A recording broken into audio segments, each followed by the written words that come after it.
Phillip Hobbs from Great Old Louisville, Kentucky. I think one of the hardest memories is, it's not even from Louisville per se, it's just from my childhood, is mom being on drugs and alcohol and having to bounce back from that and kind of being a caregiver to my brother and my sister. So, yeah, it kind of was just one of those things that's, you have to just be there and just live it, and day by day. That's all that really kind of mattered. I mean, just trying to live to see the next day. It's helped me be super resilient, to bounce back from small things, such as, not doing something on task at work or whatever the case would be. It just kind of helped me become a better person. It's helped me to be more mature, and as far as making decisions for myself, it's taught me to just be a better person, treat people with dignity and respect. It has taught me to just know about the balance of drugs and alcohol and the effects it can have on your life, and just be able to take care of yourself. So I've learned some true life lessons from just watching my mom suffer, the things to do and the things to not to do. So that's what I've learned.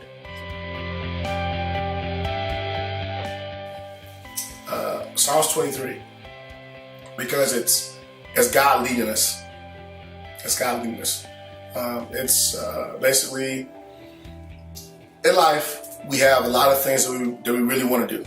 And then, when you grow up, you have this inherent dream. They say, hey, I want to be a basketball player. Well, you got to learn how to dribble first. You got to learn how to shoot first. You got to learn how to pass. You put it all together. And over time, as you get older, elementary school goes by, middle school goes by, high school goes by, get recruited, go to colleges, and then you got to stand still. What does God want me to do? And in our lives, when I think of Psalms 23, and he makes me lay beside the still waters, and he restoreth my soul, and the staff and I rod, they comfort me. And I feel like, in the case of my son, he wants to be this basketball player in life. And I understand he wants to move in that direction, but guess what? You gotta learn all the basic stuff in life. You got a lot to do for yourself. You can't just dribble the ball and expect for you to get to that place without an education. Without having a sound mind, because you have to be able to get to each place, to that place, learn how to dribble, learn how to shoot, learn how to pass, get smarter, and think about it over and over again. It's a process. And, I can't make a horse drink water if I take them to the water. They have to want to do it for themselves. And sometimes I know we all struggle in that path. And I feel like with God with us, being that person who's leading us to that water, but in the layeth beside those still waters, He makes everything all right, and as we move toward that still water, and we get closer to our goal, it makes it so much better. Because guess what? We're getting closer and closer to Him. And guess what? Those things can happen. You can have dreams. You can be an all-star. You can be a millionaire. You can have all these things. But you gotta work hard for it. Like, our walk with Christ is never easy. It's not easy at all.